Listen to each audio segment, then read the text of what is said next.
새로 찾는 21세기 심리학. 이 심리학에 대한 강독, 단순한 심리학에 대한 강독이 아니라 내 마음을 찾고 내가 21세기 이 코로나19 바이러스 팬데믹 시대에서 어떻게 내가 제정신을 가지고 살아갈 수 있을까? 마치 자기 마음을 잃어버려 너무너무 힘들어하는 주위에 있는 사람들을 이해하고 이 땅에서 제대로 살 수 있을까? 혹시 조금이라도 이런 마음을 가지신 분이 있다면 새로 찾는 21세기 심리학 강독, 이 강좌에 여러분들이 참여함으로써 저와 함께 심리학의 역사, 심리 또는 마음이란 무엇인가에 대한 공부를 해나갈 때 여러분들이 스스로 독립된 존재로서 자기 마음의 주인이 될 수 있는 길을 여러분들이 찾을 수 있을 것입니다.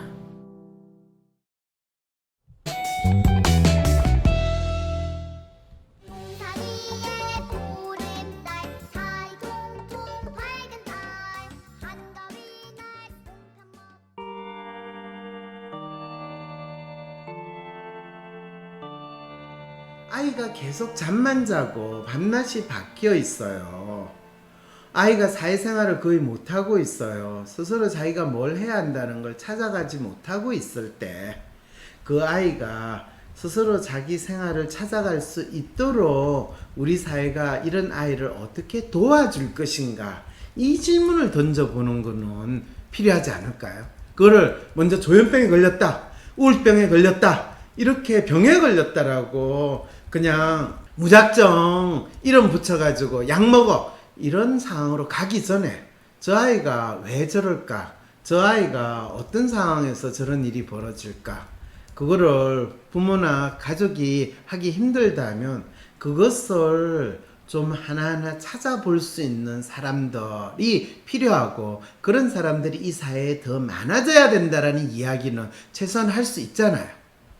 조현병에 걸렸을 경우라는 말을 하는 순간 이미 그 사람이 가지고 있는 문제가 무엇인지, 어려움이 뭔지, 마음의 아픔이 뭔지 알려고도 하지 않은 채 병이라고 돌려가지고, 병이라는 이름을 붙여가지고 그냥 더 확실한 환자로 만들면 나는 내 할 일을 다 했어, 문제 없어 라고 믿는 그 마음이 반복적으로 나타나고 있다는 거죠. 그건 마치 돈만 많이 벌기만 하면, 내가 어느 대학에 들어가기만 하면 내 삶이 문제가 해결되고, 내가 대기업에 취직하기만 하면 내 인생, 내가 공무원이 되기만 하면 불행 끝, 행복 시작이라고 믿는 그 마음이 반복적으로 나타나는 상황이라는 거죠. 개개의 사람들이 처하고 있는 상황이 비슷하게 보일지 모르겠지만 각각의 사람들이 마음이 다르다. 그 각각의 사람들의 마음이 각기 다른 마음이 무엇인가를 알려고 하는 게 대한민국 사회에서 돈을 더 많이 벌고 잘 사는 것보다 진짜 더 중요하다라는 것을 우리가 조금이라도 인식한다면 이 비극적인 상황에서 빠져나갈 수 있는 해법을 찾을 수 있고, 네 마음이 내 마음이나 똑같이 뭐 그냥 돈이나 많이 벌어가지고 열심히 먹기만 하면 돼지처럼 살면 되지, 더 이상 뭘 바래, 이렇게 우리가 생각하고 산다면 우리는 우리 스스로 또 각자가 국민 모두를 정신병 환자로 만들어서 약물 중독을 빠져가지고 이 대한민국이 망하게 되는, 곧 20년 30년 이 저출산으로 망한 게 아니라 정신병 약물로 그 나라는 망했다라는 역사 기록에 남기게 되는 나라가 될 거라는 거, 그거 꼭 한번 생각해 보셔야 된다는 거예요. 어떤 젊은이가 이런 이야기를 했어요. 우리는 원자력 발전소의 방사능, 이 원자력 발전소가 이 파괴가 돼가지고 방사능 낙진 이런 것에 대해서 엄청 두려워하고, 일본 일자만 들어가도 그 제품을 사용하지 않는다는 어머니들 엄청 많이 있었어요. 근데 정작 자기 자식이 이 정신병 약을 먹고 분명하게 조금씩 마음이 아픈 거를 치료는커녕 마음뿐만 아니라 몸까지 확실하게 환자로 만드는 이 무시무시한 일이 1년에 10만 명, 50만 명, 100만 명씩 일어나고 있는 거에 대해서는 그거를 병이라고 돌리고 제대로 된 관심을 안 기울인다라는 거, 이게 이 사회 전체가 정신병자가 돼가지고 이 나라가 망하게 되는 그런 걱정을 한다면 저가 너무 과민한 탓일까요? 놀랍게도 정신과에서는 이런 게 언제 있었어요? 그러니까 한두 달 전에요. 또는 6개월 전에요. 1년 전에요. 이렇게 이야기하니까 바로 조현병이라고 진단을 내리고 약 드세요. 한 상황으로 넘어가요. 그러니까 대부분 정신과 의사들은 전국인은 본인이 처음에 환자를 만났을 때 환자 보호자나 환자가 이야기하는 거로 가지고 이미 전국인은 지났고 지금은 정상이 발현됐으니까 약 먹어야 해요 하는 이런 행동을 보이는 것이 저 생각에는 한 8, 90%의 정신과 의사들이 진단하고 치료하는 과정에서 일어나는 건 아닐까 싶습니다. 그 터널 같은 곳 지날 때 안 좋은 조형물 같은 게 보이던가 그때 나이가 23, 24세경이었던 것 같아요. 터널 지날 때 뭔가가 보인다든지 하는 거 말고 또 갑자기 눈이 돌아간다거나 잠시 가만히 앉아 있기도 힘들었어요. 그냥 심리 상태는 너무나 긴장하고 힘들고 각박했어요. 왠지 그냥 가만히 있어도 답답했고요. 누구와도 말이 통하지 않았어요. 그리고 스스로가 너무 힘들다는 생각이 들었고요. 그냥 스스로 갇혀 있었어요. 누구도 안 만나려고 했고요. 집에만 있으려고 했고, 공부도 손에 잡히지 않았고요. 일상생활이 늘 그랬었어요.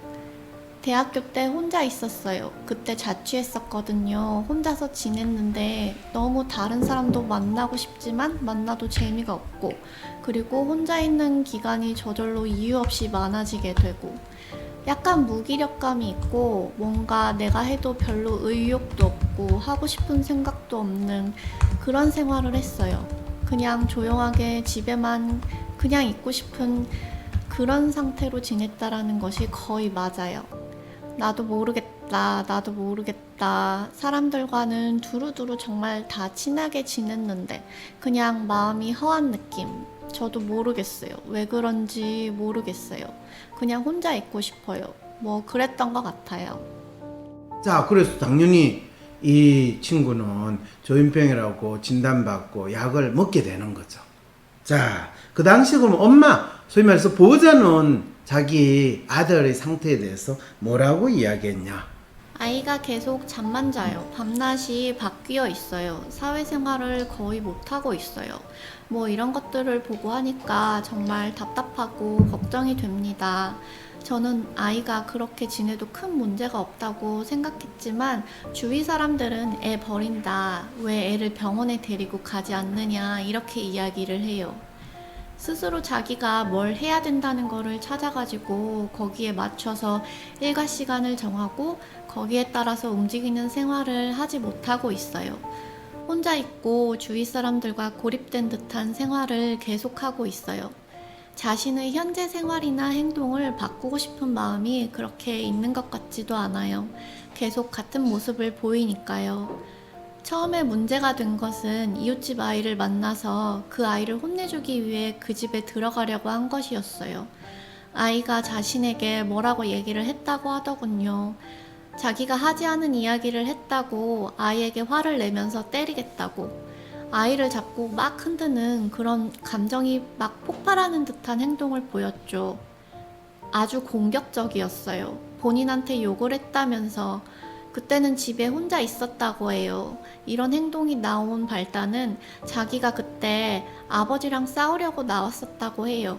아버지는 보이지 않고 이웃집 아이를 보자 한바탕 소동을 벌인 거지요.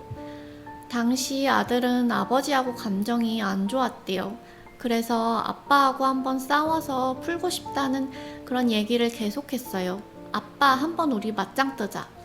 한 번에 그냥 조현병으로 이름 딱 받는 것이 지금 우리가 살고 있는 이 사회에서 일어나고 있는 일이에요.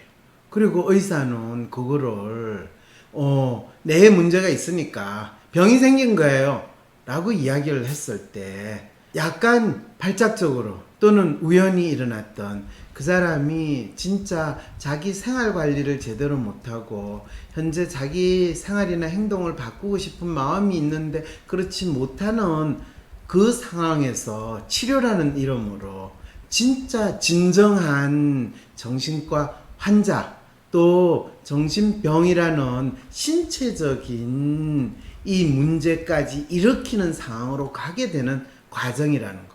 나중에 그거를 정신과 의사들은 부작용, 합병증이라는 이름으로 더 심한 다양한 병을 겪게 만드는 상황을 만들어내고 있다면 이해하실 수 있으시겠어요? 네. 그리고 이게 이상하지 않아요? 라는 질문을 저는 하고 싶은 거예요. 이게 사실은 우리가 문제 제기를 할 때 분명하게 인식해야 되는 거죠. 그리고 아무도 묻지 않았다는 거는 그 만들어지는 병 조현병의 터의 제목인데요. 지금 조현병이 만들어지는 과정을 보면은 그 마음을 전혀 보려고 하지 않았기 때문에 그런 치료 과정이, 치료 행위가 이뤄지지 않았나 생각을 했어요. 의학치료 모델이라는 걸 설명을 좀 한번 해보시면 어때요?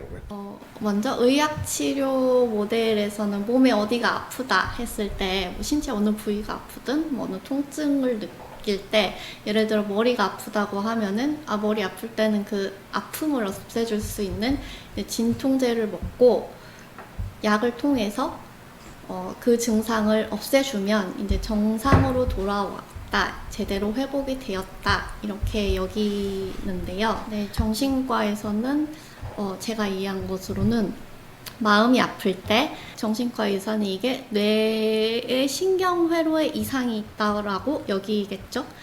그래서 정신과 약을 먹어서 그 정신병 증상을 없애주면 정상으로 돌아오게 된다 이렇게 믿고 있다고. 그렇죠. 그렇게 믿고 있는데 정상으로 돌아온다, 회복이라는 게 무슨 뜻인지 구체적으로 한번 설명을 하면 정상으로 돌아온 회복이라는 게 뭐예요? 이게 보통 신체의 질환 같은 경우에는 신체에서 나타나는 증상이 없어지고 더 이상 아프지 않다라고 느끼는 것이 회복했다라고 이야기하잖아요. 그럼 정신병의 경우에 회복이라는 게 뭐예요? 병원에 안 있고 집으로 돌아왔다고 해서 복귀라고 하는 그 상황을 회복이라고 이야기하나요? 정신병 환자의 경우에 구체적으로 어떤 상태가 되는 것을 말하는지 한번 이야기를 해봐 주세요. 정신과 의사들이 하는 말을 보았을 때는요, 이제 정상으로 돌아왔다는 거는 병원 밖으로 나와서 집으로 돌아갔을 때 일상생활을 어느 정도 유지하는 정도면은 정상으로 돌아왔다고 보는 것 같아요. 거기서 말하는 일상생활이라는 게 뭐예요? 아침에 일어나서 세수하고 밥 먹고 그 다음에 또 집에서 그냥 자다가 점심에 밥 먹고 또 자다가 저녁에 밥 먹고 또 자고 또 TV 멍이 보고 하는 그런 생활을 하는 게 일상생활이에요. 일상생활의 정체가 뭐예요? 정신과 의사들이 말하는 정상적인 일상생활은 문제가 일어나지 않는 상황인 것 같아요. 정신병 증상으로 여겨지는 그런 발작적인 행동이라든지 불안이라든지 뭐 그런 모습을 보이지 않으면. 근데 정상은 우울감은 없어지고 망상이 없어진 건 맞는데 내가 일상생활을 못하게 됐다. 직장도 못 나가고 또 뭐 일어날 힘도 없고 망상은 없어졌어. 근데 내가 지내는 것 자체가 꿈속에 있는 것 같아. 이런 상황이면 그거는 망상이 없어진 건가요? 우울감은 없어졌는데 우울감이 아닌 멍한 상태가 되는데 그러면 이거는 우울감이 없어진 건가요? 하지만 실제로 벌어지는 일은 약을 먹음으로써 이런 정신병적인 증상들이 더 보여지게 되고 진짜 정신병 환자가 되어가는 일이 생기고 있다라는 거를 제가 저렇게 그려봤습니다. K군이 이제 폐쇄병동에 입원했을 때 네. 한 달 반쯤 되었을 때 퇴원을 하려고 했는데 그때 퇴원을 못하고 입원 기간이 더 연장되었었거든요. 네. 그 이유가 얘가 병실 안에서 그냥 소변을 봤다는 거예요. 네. 그래서 그때 이제 나누었던 대화 내용들을 보면은 네. K군의 어머니나 병원 측에서는 얘가 정신병적인 증상이 더 보이고 있다, 그런 증상을. 그래서 정신병이 더 심해졌다, 이렇게 이해를 하셨던 것 같아요. 네. 그래서 입원 기간이 연장이 됐고, 하지만 그런 모습들이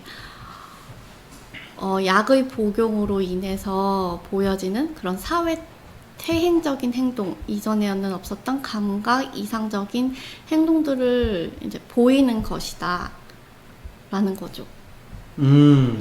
원래 K군이 가지고 있던 뇌에 있던 문제가 심각해져서 그런 소변을 보고 이런 행동을 한 것이 아니라 약에 의한 부작용이었다는 것이죠. 약에 의한 부작용으로 날 수 있는 정신병 정상이 새롭게 출현한다라고 이야기하는 것이 아빌리파이에 관련된 그 부작용 증세가 나타나기 시작을 한다라는 게, 그것은 대부분의 사람들한테는 정신병 증상이 심해지는 거로 보인다라는 거, 이렇게 설명을 해줘야지 정확하게 이해가 되잖아요. 그러니까 K군의 사례를 빌어서 얘기를 하면은 약에 의한 부작용이 나타나기 시작하는데 이것이 정신병이 심해져서 나타나는 증상이라고 여겨지게 되고, 그래서 더욱더 K군은 그래서 입원 기간도 연장이 되고, 그래서 진짜 정신병 환자가 되어 간다는 뜻입니다. 그 약만으로는 정상으로 돌아오지 않을 때 더 이상 이 신체 기관이 기능을 할 수 없게 된다. 그러면은 뭐 절제를 한다거나 이식을 한다거나, 아니면은 당뇨 같은 경우 뭐 인슐린을 계속 투약을 한다거나 이런 방식으로 그 기능을 대신할 수 있는 방법을 사용을 하잖아요. 근데 이런 방법이 뭐 정신과 의사의 입장에서는 뇌에 이상이 생겼을 때 약마로는 정상으로 돌아오지 않는다고 판단이 되었을 때 더 이상 이 사람은 한 사람으로서 역할을, 기능을 할 수 없다는 게 되잖아요. 그래서 사회에서 아예 그 한 사람을 도려내버리는구나.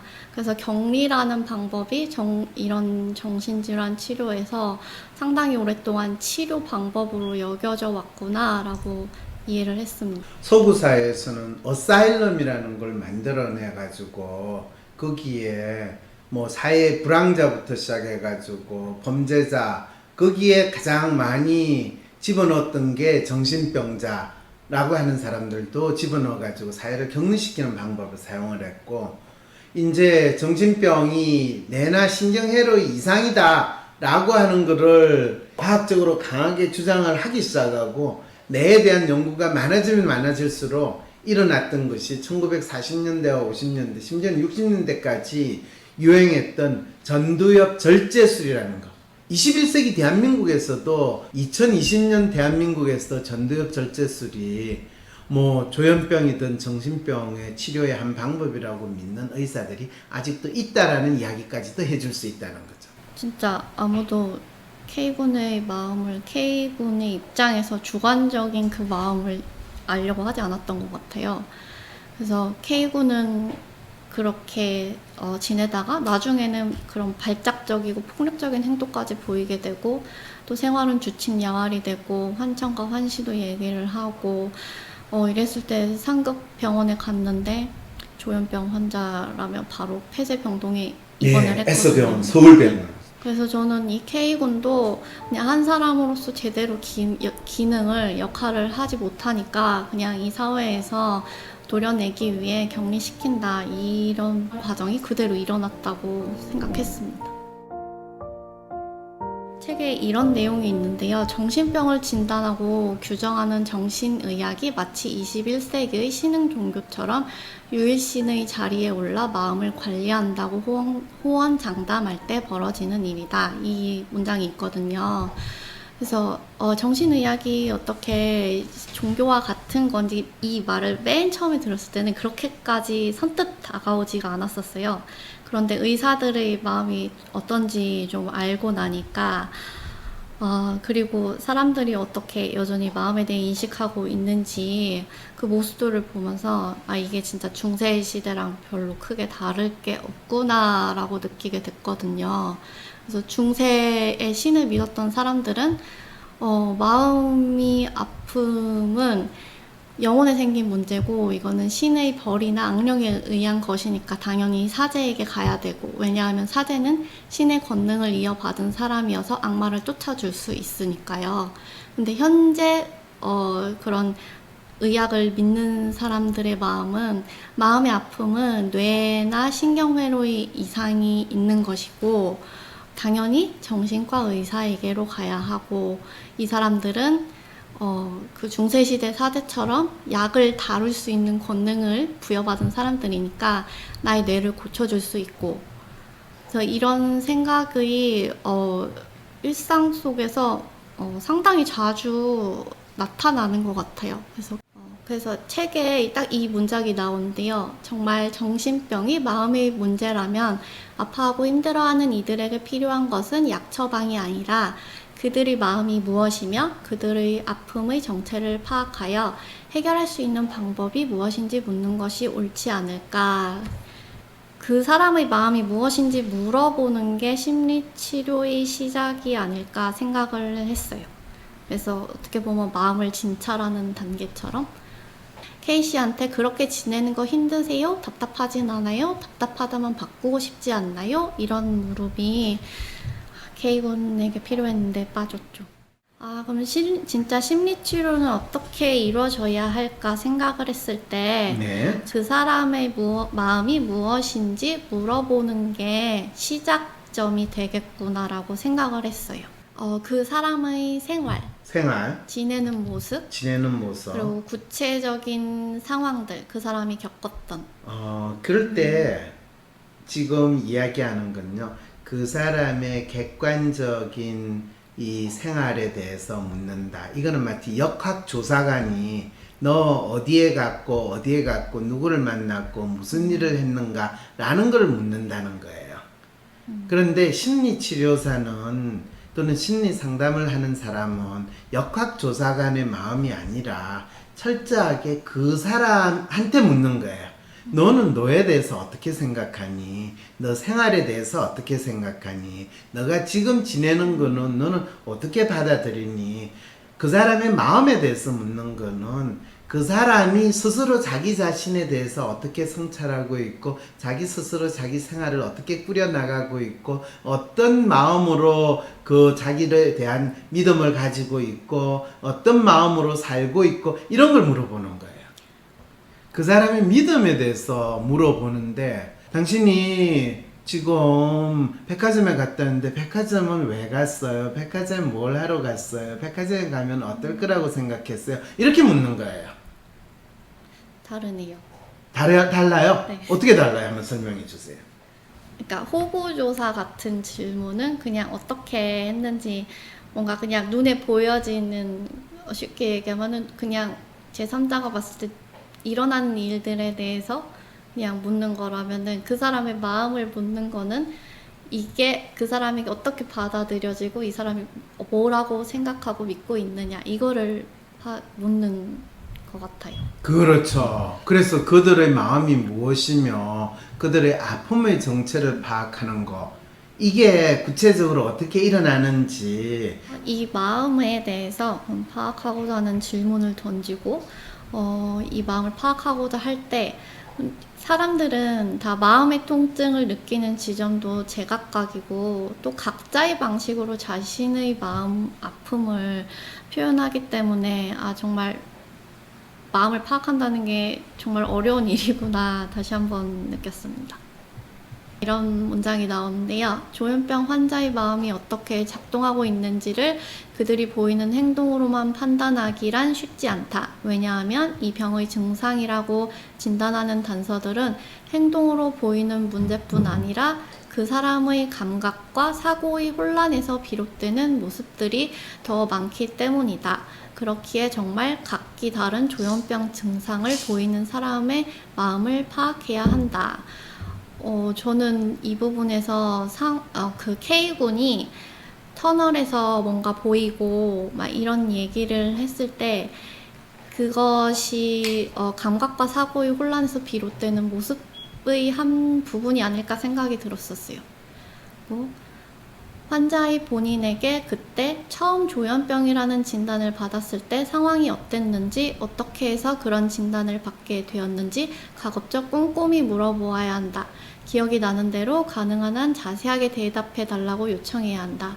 물론 이런 질문을 받으면 환자나 보호자들은 제대로 응답하지 못하는 경우가 더 많다. 하지만 놀랍게도 많은 조현병 환자들은 자신이 조현병으로 진단받을 당시 자신의 마음이 얼마나 어렵고 힘든 상태에 있었는지 놀라울 정도로 잘 표현한다. 그 이상한 행동이라는 게 어떤 거죠? 뭐 본인이 기억하고 있는 걸 먼저 이야기해 주세요. 뭐 언제 처음 병원에 갔어요? 입원을 했어요? 그래서 어떻게 입원하게 되었는지 이야기해 볼래요? 그러면서 그 어떤 이유로 이건 어머님께 하신 질문이긴 한데 어머님께서는 어떤 이유로 K씨한테 뭔가 문제가 있다고 생각하셨나요? 그때 어떤 상황이었는지 기억나는 대로 이야기해 줄 수 있어요? 뭐 이런 질문들. 그리고 이런 질문들을 하는 과정에서 K군이 이제 제일 많이 표현했던 말이 갇혀 있다는 표현이었거든요. 군이 이렇게 자신이 스스로 이렇게 입 밖으로 냈던 말들, 그리고 그동안 신체적으로는 어떤 모습들이 나타나게 됐는지 그냥 그런 것들을 여기 모아놨거든요. 먼저 고등학교 다닐 때는 전반적으로 갑갑하고 내 마음대로 안 되는 것 같기도 하고 내성적인 편이었다. 그리고 외모에 비해서 비교적 조용하고 겁도 좀 있고 제 스스로 갇혀 있었다라고 얘기를 했고요. 뭐 누구도 안 만나려고 했고 집에만 있고 공부도 손에 잡히지 않았다고 해요. 그렇게 힘들진 않았지만 갑갑했고 일상생활이 늘 그랬다라고 얘기를 했고요. 대학생 때 그리고 군 생활하기 전의 대학생 때의 모습이에요. 그때는 혼자 자취를 하면서 다른 사람을 만나고 싶은 마음도 있었지만 막상 만나면 재미가 없고 특별한 이유 없이 혼자 있는 시간이 저절로 많아졌다. 그리고 만나면 긴장되고 힘들고 또 힘이 빠진다는 생각이 들었다. 그리고 무기력감이 있고 뭔가 별로 의욕도 없고 하고 싶은 생각도 딱히 없는 그런 생활을 했고 조용하게 집에만 있고 싶은 그런 상태로 지냈다고 했어요. 군 생활 중에는 일단 나이가 되니까 그냥 군대 가야겠다 하는 생각을 했다고 하고요. 군 생활은 잘한 것도 아니고 못한 것도 아니고 그냥 시간 흘러가는 대로 자기가 지냈다. 그리고 군 생활을 엄청 힘들게 하지 않았냐는 거에는 약간 동의한다고 표현을 했어요. 군 전역한 이후에는 상당히 긴장하고 힘들고 각박했다. 가만히 있어도 답답했고 누구와 말이 통하지 않았고 스스로가 너무 힘들다는 생각이 들었다. 밤낮이 뒤바뀐 생활, 그리고 환청과 환시도 겪었고 갑자기 눈이 돌아간다든지 이런 것도 겪었죠. 그리고 심한 다크서클이 있었다고 하고요. 아파트 엘리베이터에서 이제 발작적인 행동을 보이게 되었고 그 이후에는 할머니에게 폭력적인 행동까지 보이고요. 그래서 정신과 약을 먹으면서는 18kg가량 살이 쪘고 머리카락도 많이 빠졌다고 했어요. 그래서 이 모든 게 K군의 마음을 나타내는 언어적 신체적 표현들이라고 생각을 했고요. 네. K씨 같은 심리 상태에 있는 사람에게 다크서클이 생기는 거는 어떤 의미인지, 자기가 받는 스트레스를 표현하지 못하고 본인이 억울한 상태에 처해 있거나 본인이 어떻게 해야 될지 모르는 긴장 수준이 올라간 상태에서 그것을 신체적으로 표현해내는 전형적인 표식이다. 그 사람들을 조현병이라고 낙인찍기 위해서가 아니라 그게 병이라고 이름조차 붙이지 않은데 어떤 사람이 이런 성향을 보이기만 하면 우리 사회에서 조현병이란 낙인 찍힐 가능성이 상당히 많이 있다라는 하나의 예로서 이 로맨티스트의 매뉴얼 성향의 사람들의 특성을 언급을 한 거예요. 그 말은 로맨티스트 매뉴얼 성향의 사람들의 마음, 이 사람들이 마음을 파악하기만 하면 이거는 병도 아니고 이거는 이 사람이 특정한 환경에서 발작적인 행동을 보일 수 있기 때문에 그거는 누구에게나 일어날 수 있는 일이다. 이건 병이 아니에요. 이 사람 뇌나 신경계가 뭐 손상이 되거나 뭐 신경을 현이라고 생각해서 조율을 시켜야 되는 그게 아니에요. 라는 이야기를 하기 위해서 로맨티스트의 매뉴얼 성향의 사람들을 이런 특성이 아주 뚜렷하게 있는 사람들이 있어요. 그리고 그 사람들이 처해 있는 상황이나 그 사람들의 일반적인 모습은 이래요. 라는 것을 알려주는 거예요. 이런 성향의 사람은 표현을 자연스럽게 하지 못해서 마음속에 억울함이나 스스로 표현하지 못한 감정 등을 응어리처럼 쌓아두게 되는데 그 결과 본인이 가지고 있는 불안과 두려움, 좌절감 등을 해결하지 못하게 되어 생활 전반을 자극하거나 리듬을 방해하는 스트레스에 시달리게 된다. 이 말은 이런 사람들이 일반적인 생활 속의 스트레스, 인간관계에서 오는 스트레스, 이런 자극에 훨씬 더 민감하고 또 그거를 적절하게 표현하거나 해소하지 못하고 자기한테 꾹꾹 쌓아두는 이런 특성을 아주 잘 보이고 있고, 그러면서도 예민하기 때문에 이게 언제 터질지 모르는 마치 휴화상 같은 이런 상태로 심리적으로 지내고 있다라는 걸 알려주고 있는 거예요. 그러다가 어떻게 돼요? 그러다가 평소에 억눌렸던 마음의 증기가 한꺼번에 분출되곤 하는데 그것이 바로 돌발적으로 나타나는 행위, 즉 발작적 폭력적으로 분출되는 일련의 행동들이다. 경우에 따라 자신만의 마음을 표현하는 환청, 환시, 이명 등을 경험하는데 이는 자기 방어적인 발작적 반응이자 증상이라 할 수 있다. 자신이 처한 상황에 따라 낯섦과 불안의 정도가 참을 수 없는 상태가 될 때 내보이는 이러한 다양한 인간의 심리 행동 반응들은 바로 조현병 증상으로 여겨지게 된다. 그 사람이 보이는 환청, 환시, 이명 등도 그 사람의 마음을 역설적으로 표현하는 자기 방어적인 발작적인 반응, 발작적인 정세, 근데 자기 방어적인 기능을 가지고 있는 그 사람의 행동 정세로 해석을 할 수 있다라고까지 이야기를 하는 거예요. 그런데 K군의 마음을 읽지 못하는 정신과 의사는 이 행동 반응을 조현병 증상이라고 낙인 찍어가지고 본인들이 더 인간의 마음을 읽지 못해서 그냥 정상으로 낙인 찍이는 이런 하고 있다. 마음을 읽을 때와 마음을 읽지 못할 때는 동일한 행동으로 보이더라도 이런 차이가 있습니다라는 구체적인 예로서 이 로맨티스와 매뉴얼의 마음을 지금 약간 소개한 거예요. K군의 마음을 파악하지 않은 채 이뤄진 심리치료는 진정한 치료라고 할 수 없을 것. 그래서 이 심리 상담을 한다, 심리 치료를 한다 하는 사람들은 정작 그 당사자의 마음을 제대로 파악조차 못하고 코스프레 하는 거, 그런 상황이기 때문에 어쩌면 그냥 환자 보고 증상 있으면 약 주는 정신과 의사나 지금 심리 치료하는 사람들이나 어쩌면 비슷한 방식으로 코스프레를 하고 있는 상황이 있는 건 아닐까라는 그런 걱정도 듭니다. 환청, 환시, 이명이 어떻게 자기를 방어할 수 있냐. 이럴 때 제가 그런 이야기 하죠. 사람들이 본인이 불안하고 힘들 때 열심히 먹죠. 그러면 비만이 되죠. 비만도 일종의 그랬을 때 자기 불안을 해소하려고 하는 자기 방어적인 행동입니다 하면 그거는 이해가 될까요? 어떤 사람한테는 자학하는 행동이에요. 그리고 이것이 비만으로 나타나는 사람도 있고 음식을 먹는 걸 거부하고 토해내고 하는 이런 상황일 때는 빼빼 마르면서 자기 자학하는 행동으로 나타나기도 하는데, 그런 사람들이 계속 자기를 자학하는 대표적인 행동은 위궤양, 위장장애, 소화가 안 돼요 라고 할 때 그 사람이 자기를 자학하는 것뿐만 아니라 한편으로는 그거를 자기가 부닥치고 있는 문제, 자기의 어려운 환경에서 자기 스스로 방어하는 이런 행동으로도 해석이 될 수 있다고 하죠. 그래서 이런 거를 수동 공격적인 행동 또는 수동 공격적인 방어 반응, 그래서 우리가 생각하는 방어 행동은 뭐 합리화 과정이라든지 또는 여러 가지 또는 그걸 주제화 과정 뭐 이러면서 프로이드가 이야기하는 이 심리적인 방어 행동에 대해서 많이 이야기를 해요.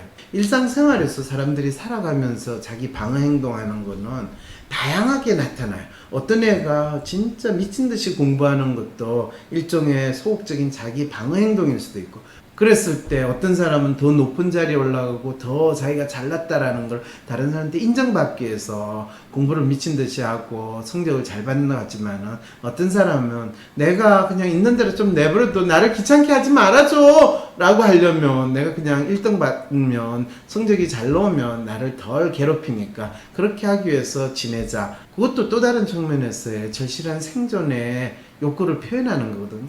진짜 인간의 행동이 그냥 눈으로 보이는 게 모든 게 똑같지 않다라는 걸 보여주는 아주 분명한 증거라는 거죠. 심리학의 학문이 지난 150년 동안 나름대로 발전을 하고 했지만, 저도 40년 이상 심리학을 공부했지만 진짜 각 개개인의 마음이 다르다라는 거, 그리고 그걸 어떻게 알아내는가에 대해서 그만큼 치열하게 열심히 노력하지 않고 그거를 누구나 알 수 있도록 분명하게 알려주지 못했기 때문이라는 그 안타까움도 저도 동시에 느끼고 있다는 거죠. 이거는 K군이 다른 사람은 내 마음을 모를 것이다 이렇게 생각하고 있었다는 것을, 어머니가 이렇게 K군이 감정 폭발하는 행동을 보였다라고 얘기를 하니까 박사님께서 K군에게 그때 진짜 열받았죠? 라고 물어보니까 어떻게 아셨어요? 왜 이렇게 물었었어요. 그래서 당시 K군의 상태는 답답하다, 갇혀있다, 억울하다 이렇게 느꼈던 게 분명한데, 주변 사람들은 얘가 폭력적이다, 성격이 나쁘다, 정신이 이상하다, 미쳤다 이렇게 여기고 있었었고, 그 사이에 이런 괴리는 진짜 어떡하지 싶은 마음이 들었었습니다. 스스로도 표현하길 답답하다, 갇혀있다, 나는 억울하다, 그리고 이런 자신이 피해를 당하고 있다는 불안과 자책, 두려움이 상당했습니다. 그래서 결국에는 울컥하여서 그런 감정이 폭발되는 그런 모습을 보였죠. 네. 근데 주위에서는 아마 이렇게 얘기했었을 것 같아요. 쟤 미쳤나봐, 쟤 성격이 나빠, 정신이 너무 이상해, 너무 폭력적이야, 못됐어. 그러니까 이제 어머니한테 얼른 애 데리고 정신과에 가봐.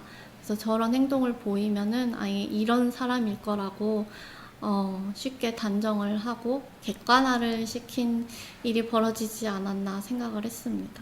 그래서 이렇게 K군의 마음을 제대로 파악하지 않은 채 이뤄진 심리치료는 진짜 진정한 심리치료라고 할 수가 없다. 이 병은 사람들의 자신의 마음을 잃어버리고 자신의 삶의 주인이 되지 못하게 될 때 이런 자기 마음의 상실 혹은 관계의 문제로 쉽게 표출하는 우리 삶의 아픔이다. 이것이 조현병이라는 말이 나왔었는데요. 이 말이 이런 내용들을 되게 함축적으로 잘 나타내주고 있다고 생각을 했어요.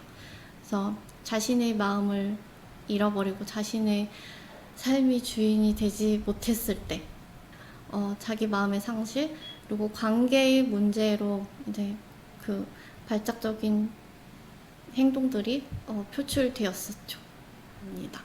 18세기 이전에는 사실 정신과가 전문 분야로 존재하지 않았었고, 사실 이런 광인, 쉽게 얘기하면 미친 사람을 돌보는 거는 다 가족의 몫이었고, 이런 부분이 심지어 초자연적인 것의 작용이라고도 여겨졌었고요.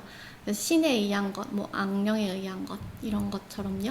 그리고 르네상스 이후 이제 17세기부터는 이때부터 광기가 비정상적인 것으로 구분이 되어서 격리를 시도했다고 해요. 그래서 정신병자 수용시설이 등장하고 이들을 족쇄로 묶기까지 하는 이런 비인간적인 처우들이 이뤄졌다고 하고요.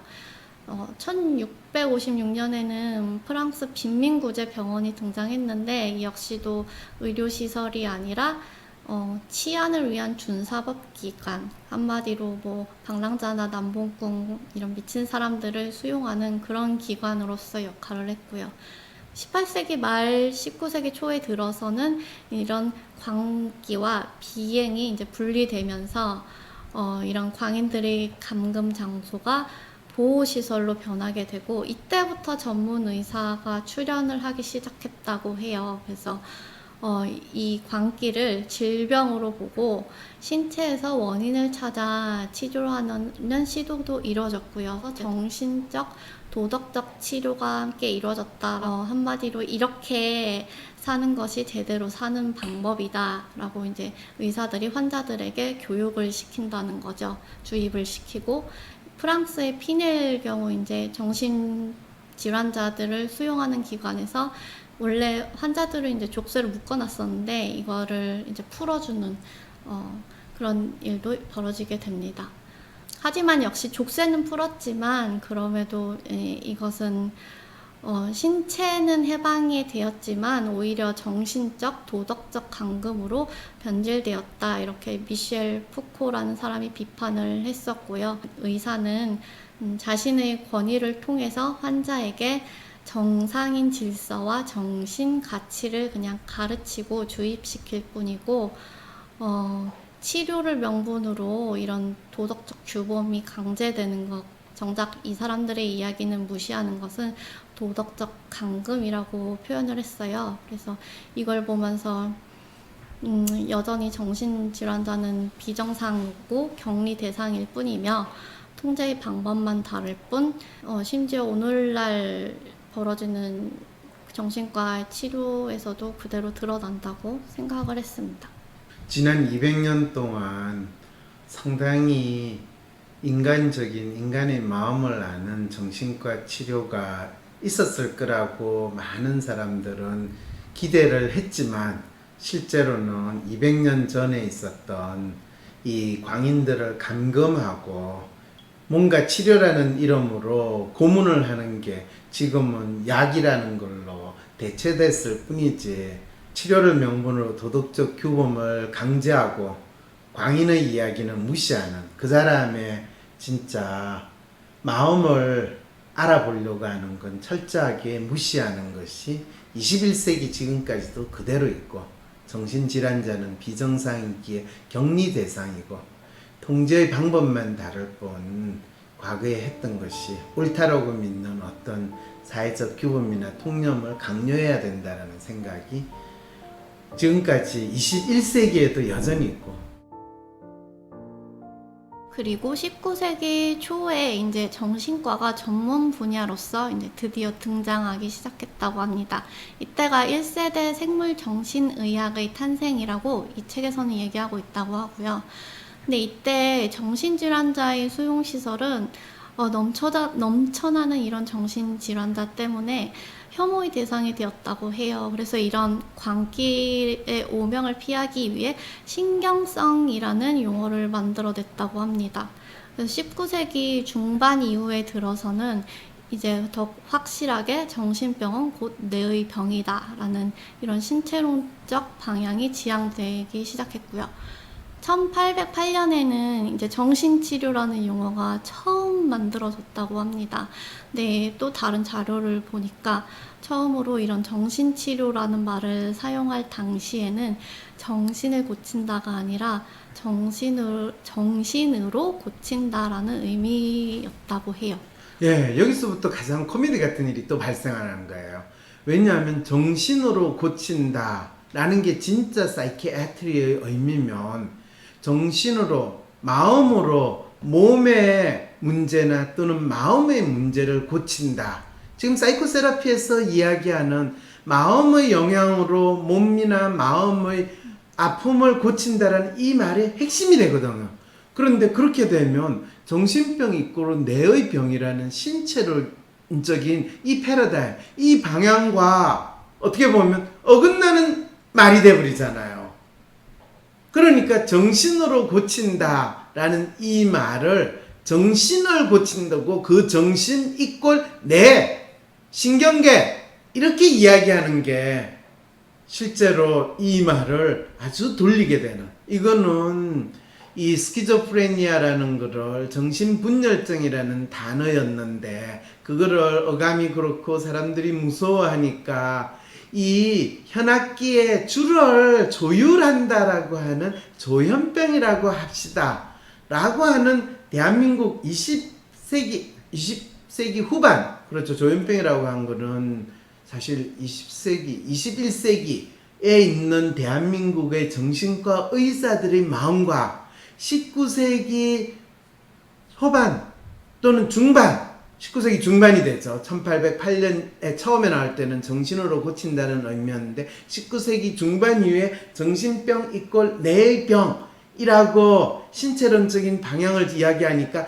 이제는 정신 이꼴 뇌라고 이야기하자라고 하는 이 정신과 의사들의 마음하고 너무나 비슷한 마음이 반복돼서 나타난다는 것을 여러분들은 역사적 사실로 확인해 볼 수가 있다는 거죠.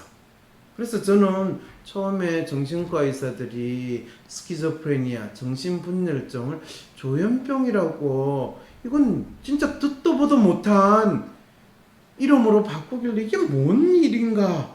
그래서 정신과 의사의 마음을 알아보려고 되게 노력을 했어요. 그랬더니 그분들의 마음이 이 마음이었어요. 사이키아트리라는 게 처음에는 정신으로 고친다는데 그걸 정신을 고친다로 만들어버리고 그걸 정신 이꼴 뇌라고 하는 놀라운 개념을 전환시키는, 이게 말장난도 아니고 어떻게 이런 놀라운 게 됐어. 그러다 보니까 20세기 초에는 완전히 이게 굳어지게 되는 거예요. 자, 어떻게 굳어지게 됐어요? 20세기 초에는 이것이 아예 신경성 질환이다 이런 개념에 따라서 정신과 환자는 더 이상 수용소가 아니라 개인 의원에서 다뤄지기 시작했다고 해요. 그래서 이때 치료법으로 열치료법, 전기자극을 줘서 쇼크요법, 혼수요법, 전기충격, 나중에는 심지어 뇌엽 절대술까지 치료법으로 시도되었고요.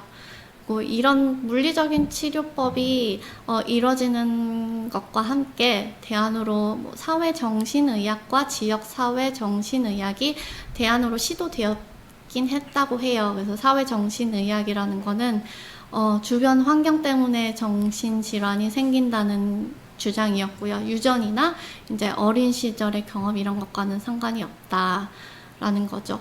그리고 20세기 중반 들어서 프로이트의 정신분석이 등장을 하게 되는데요. 정신과 의사들이 이것을 받아들여서 자신들을 전문가로서 위상을 높이는 계기로 삼고 또 한편으로는 이 정신분석을 정신과 의사들이 독점을 하려고 했다고 합니다. 20세기 중반에 정신과 의사라는 이 사람들은 프로이드 사실은 자기들이 정신병은 뇌의 병이라고 이야기했지만 정작 치료하기에는 어떻게 치료해야 될지 마땅하지 않는데 상담이라는 걸 통해 가지고 치료를 할 수 있지 않겠냐. 와, 이거 대박이다. 그래서 정신과 의사들은 어떤 주장을 하기 시작했냐 하면 의사가 아닌 사람이 정신과 특히 정신분석을 배우는 거는 이건 잘못된 거야.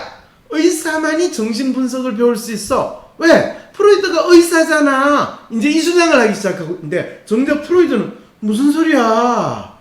의사는 몸을 다루는 거고 마음을 다루는 거는 의사 면허증 없어도 돼. 그리고 그거는 각각 마음을 다루고 마음을 분석하는 거는 본인이 얼마나 제대로 된 트레이닝을 받느냐, 또 제대로 된 사람들한테 슈퍼비전을 받느냐, 그거에 달려있는 거지. 그게 의대를 나와야 되고 또 자격증을, 국가 자격증이 있기 때문에 이 사람이 마치 이런 능력이 있다는 거를 국가가 인정한다, 그런 거 아니야 라고 프로이드가 아주 분명하게 수련을 받는다라는 것이 중요한 거지 의사 자격증, 면허증이 중요한 게 아니다라고 이야기를 했음에도 불구하고 이 정신분석을 정신병을 치료하는다라는 것을 사용하는 의사들 사이에서는 안 돼. 이 의사가 아닌 사람은 정신분석을 못하게 하자. 이래가지고 이제 그거를 이 의사들 커뮤니티에서 인정해주는 거는 의사이면서 정신분석을 받는 사람들은 사이키아트리스트 또는 정신분석을 하는 걸 인정해주고 의사 자격증이 없는데 정신분석을 하는 사람은 인정해주지 말자 라는 이제 논쟁이 벌어지고 그걸 의사들은 오케이 우리 그렇게 하자라고 했는데 프로이드도 죽기 전에 이런 상황이 벌어질 때 얘들아 너희들이 왜 그러니? 하면서 프로이드는 본인이 죽기 전에 나의 정신분석의 진정한 개성자고 이거를 받아들여서 제대로 된 정신분석을 하는 사람은 내 딸 안나 프로이드다 라고까지 선언을 하고 그거에 대해서 넘겨주니까 황당한 사람이 누구가 됐냐 면 프로이드의 딸인 아나 프로이드가 됐고 그러니까 이제 정신과 의사들 입장에서는 그 부분에 있어서 아주 뜰뜰함하게 되는 상황이 돼버렸고 이후에 정신분석이 미국으로 영국으로 아나 프로이드는 히틀러의 바켈프레스 아버지랑 영국으로 가서 셋업을 하고 또 그 정신분석 센터에서는 의사가 아닌데도 정신분석을 배워서 정신분석의 토대를 훨씬 더 정교하게 하고 확산시키는 사람들이 훨씬 많이 나왔어요.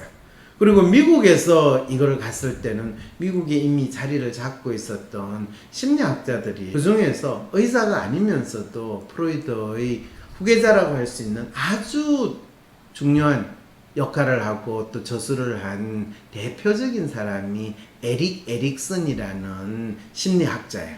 이 사람은 의사도 아니었지만 안나 프로이드 밑에서 수련을 받고 그래서 이 19세기 후반 아니죠 20세기 초반과 중반 특히 20세기 중반에 미국의 뉴잉글랜드 지방이라고 하버드나 예일이 있는 지역을 뉴잉글랜드 지방이라고 하는데 거기에서 최초의 아동 청소년을 중심으로 해서 정신분석을 하는 정신분석사로 활동하기 시작을 했어요. 그리고 이분이 나중에는 하버드 대학교의 교수가 됨으로써 고등학교밖에 안 나왔고 뭐 본인이 전문적인 훈련이라는 거는 아나 프로이드 밑에서 정신분석을 수련받은 것밖에 없는데도 하버드의 교수가 되고 가장 20세기 중반 이후에 인간의 성장 발전, 사회의 적응과 관련해 가지고 가장 중요한 저술이라고 할 수 있는 Childhood and Society, 보통 아동기와 사회라는 제목으로 번역이 되는데 국내에서 번역된 책은 실제로 그 내용을 제대로 충분하게 이해하지 못한 상황에서 그냥 영어를 한국말로 대략적으로 구글 번역기 수준으로 번역된 책이 나왔던 적이 있었는데 그게 더 이상 사라진 것 같아요. 엄청나게 다양한 이 주제로 가지고 에릭 에릭슨이 책을 쓰고 특히 인디언 아이들이 인디안 보호구역에서 어떻게 체계적으로 약물 중독자나 또는 알코올 중독자 또 범죄자로 살아갈 수밖에 없는 상황이 벌어지는가 이런 거를 연구하면서 아이덴티티, 정체성 이 개개인이 자기가 어떤 사람이고 자기 삶을 만들어가는 게 얼마나 중요한가를 이 20세기의 인간들에게 가장 분명한 심리학적인 용어로서 설명해 주신 분이 이제 에릭 에릭슨이 되는 거예요. 그렇지만 이분이 개인적으로는 본인이 에릭슨 센터도 있었고 거기에서 심리치료 상담을 했지만은 본인이 상담했던 그 개개인의 사람에 대한 이 케이스 또 그걸 통해 가지고 더 사회에서의 영향이 개개인의 삶의 성장 발전에 구체적으로 어떻게 나타나는가 그리고 그것이 마음의 아픔 또 마음의 고통 이런 것과 어떻게 연결되는가에 대해서 프로이드 이후에 후기 정신분석 치료라는 수준이 아니라 새로운 패러다임을 제기하는 수준으로까지는 발전을 하지 못했기 때문에 1960년대 70년대를 지나서 미국에서 정신분석이 유행처럼 심리상담과 치료 방법으로 수용이 되다가 80년 90년 되면서 정신분석은 더 이상 유행처럼 받아들이지 않고 심지어는 미국에서의 심리학회 또는 심리치료학회에서 자기가 정신분석을 중심으로 환자를 치료한다라는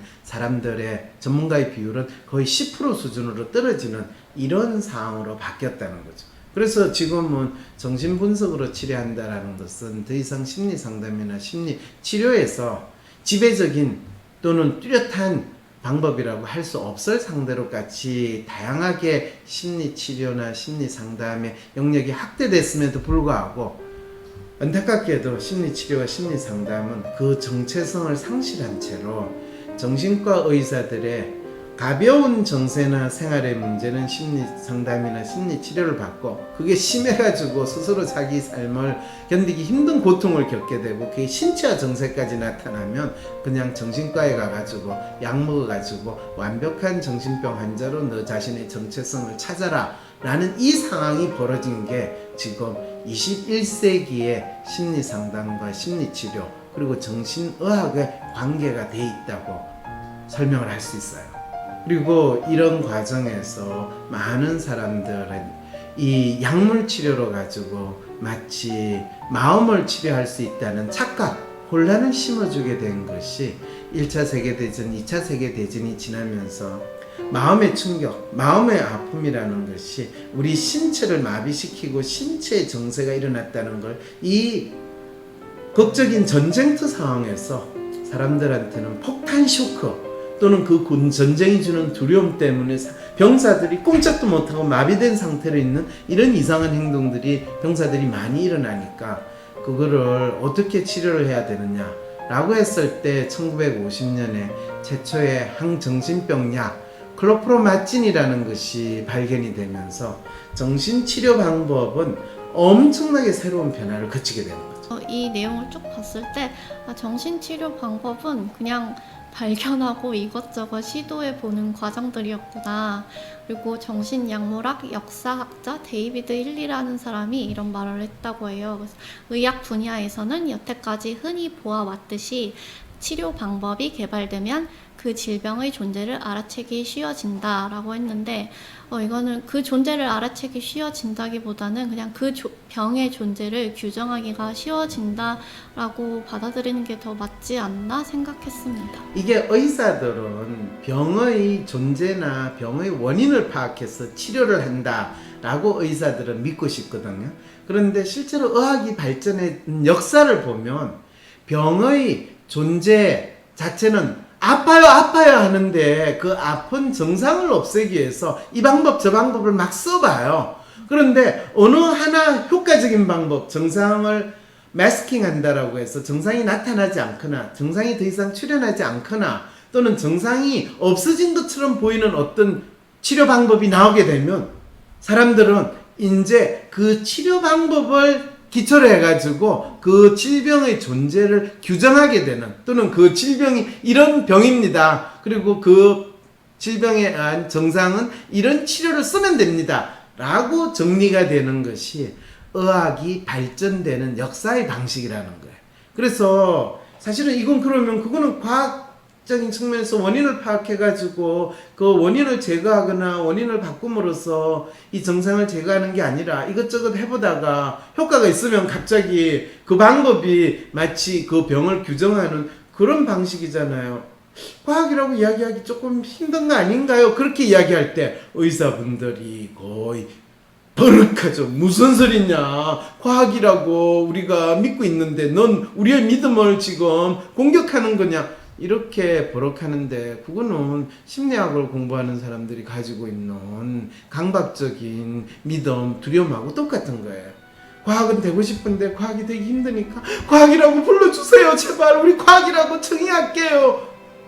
이게 인간이 스스로 자기 몸에 대해서 탐색하는 거나 몸은 그래도 만지기라도 하고 보기라도 하고 느낄 수라도 있다고 주장할 수 있지만 마음의 경우에는 아주 돌아버리는 상황이죠. 이게 의학이나 심리학이 똑같이 가지고 있는 운명적인 상황인데 있다는 거죠. 1960년대 이후부터는 정신질환에 관한 생물학적 근거가 축적되어감에 따라 정신분석의 과학적 기반 이론들이 붕괴되었다고 하고요. 이로 인해서 이제 의사들의 전유물이 아니라 여러 분야 사람들이 정신분석가가 되기 위한 훈련을 받기 시작했다고 합니다.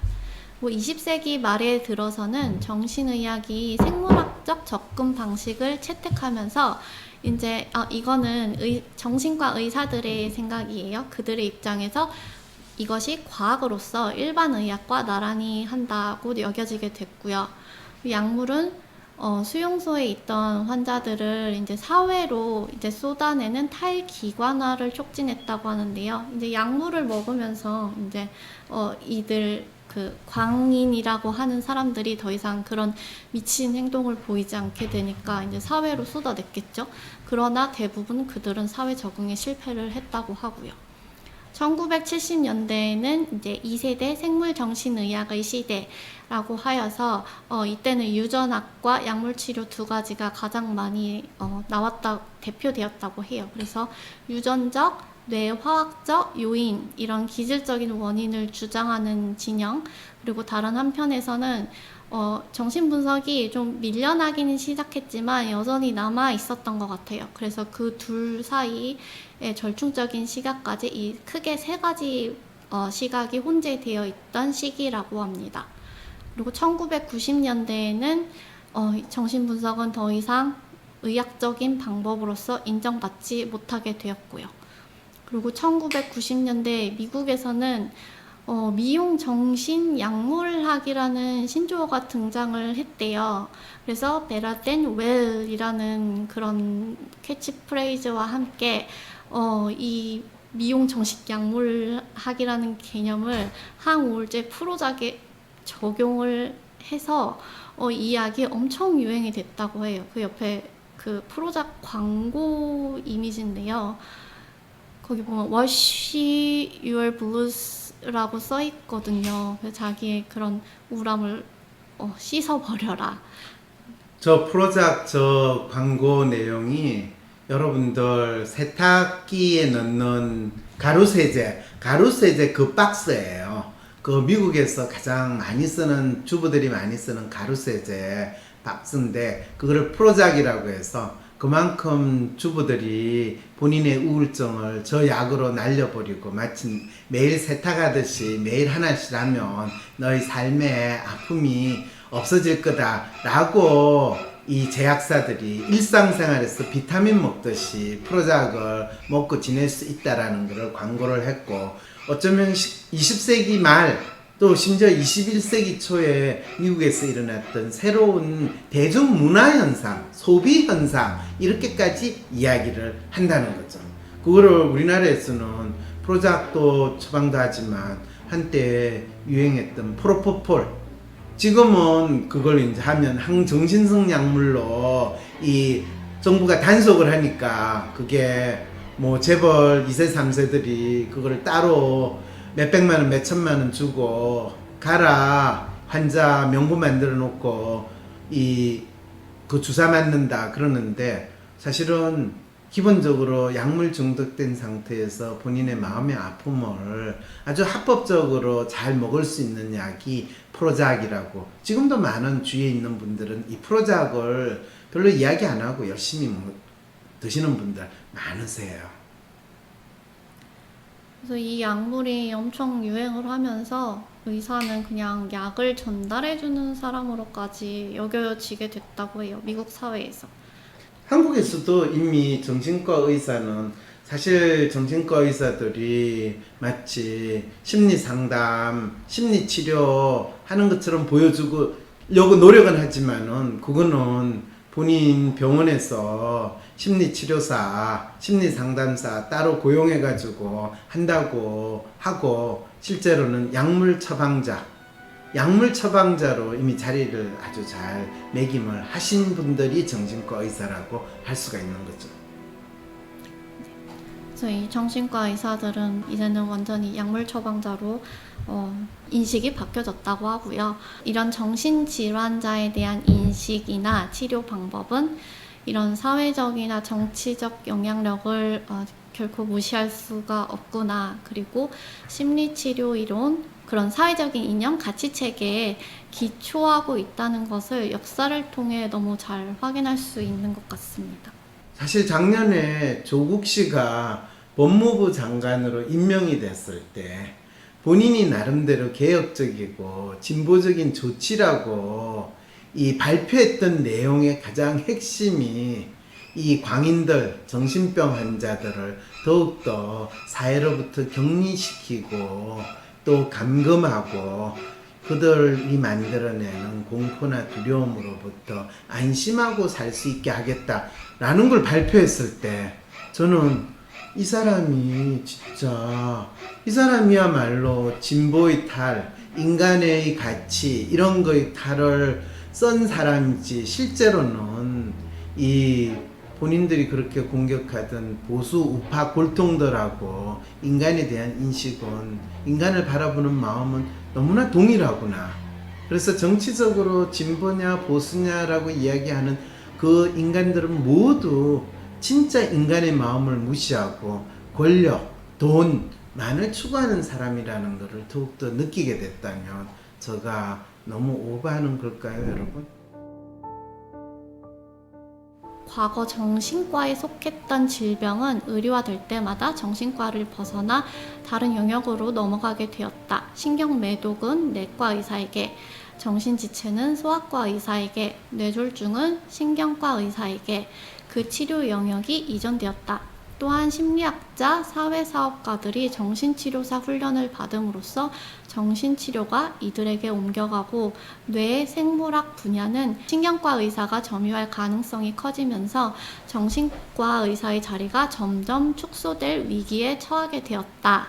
그러나 이 책의 저자는 20세기 말 찾아온 이러한 정신의학의 위기에도 정신의학이 환자 관계의 전문 분야를 가지고 있음을 강조하고 있다. 정신과 의사는 정신치료 분야의 훈련을 받았든 신경과학의 훈련을 받았든 환자에게 충분한 시간, 평균 40분 이상을 들여야 함을 인지하고 있다. 정신과 의사는 신경과 의사가 하지 못하는 정신치료를 제공하고 비의사인 심리상담가, 정신치료사 등에게는 허용되지 않는 약물을 처방할 수 있다. 뇌와 마음의 질병을 다스리는데 가장 효과적인 정신치료와 약물치료를 병합할 수 있는 것은 정신과 의사뿐이라는 것을 강조하고 이것은 환자로 하여금 정신질환 치료 효과에 대한 신뢰와 기대감을 크게 갖게 한다고 이야기할 것이다. 이걸 요약하면 정신치료는 심리학자의 몫이 될 거고 뇌와 생물학은 신경과 의사의 몫이 될 거고 근데 정신과 의사는 이 두 역할을 모두 할 수 있다.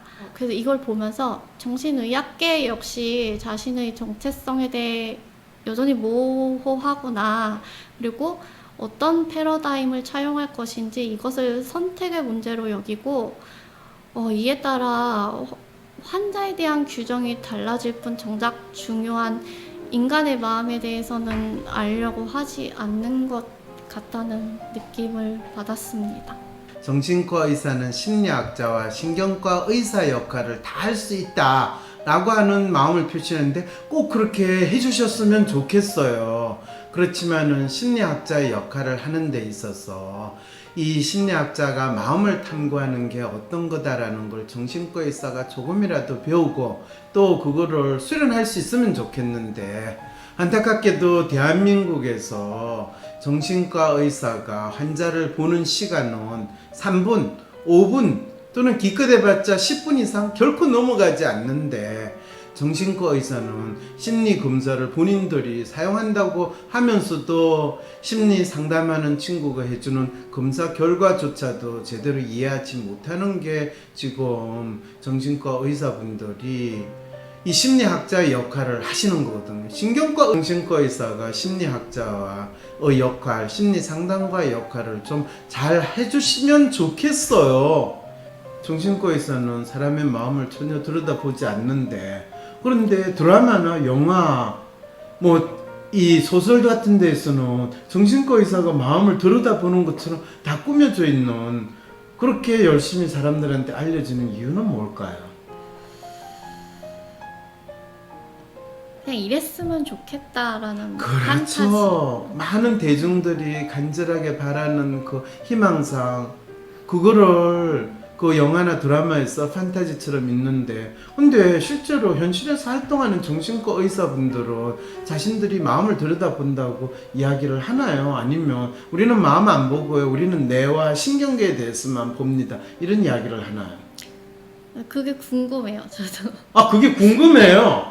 네, 저도 엄청 궁금해요. 우리 정신과 의사 선생님 혹시 이 내용 접하시면 꼭 그 궁금함을 저희들 가지고 있는데 그거에 대해서 좀 알려주세요. 정신의학계는 그냥 약으로 처방을 할 수 있다. 내 생물학 또는 조현병 같은 경우에 뇌의 이상 또는 신경계, 신경 호르몬의 문제, 그런 신경과 의사가 하는 뻔한 이야기를 가져와 가지고 이 대중을 현혹시키고 대중이 진짜 그 병의 정체, 그 마음의 아픔의 정체를 모르게 하는데 지금처럼 활동하시지 않았으면 너무너무 좋겠어요.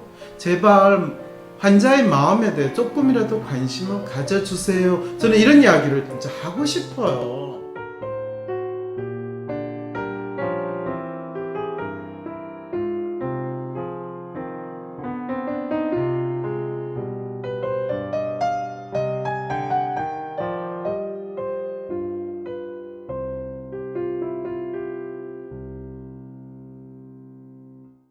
코로나 블루 극복을 위해 WPI 검사 쿠폰을 전폭 지원합니다.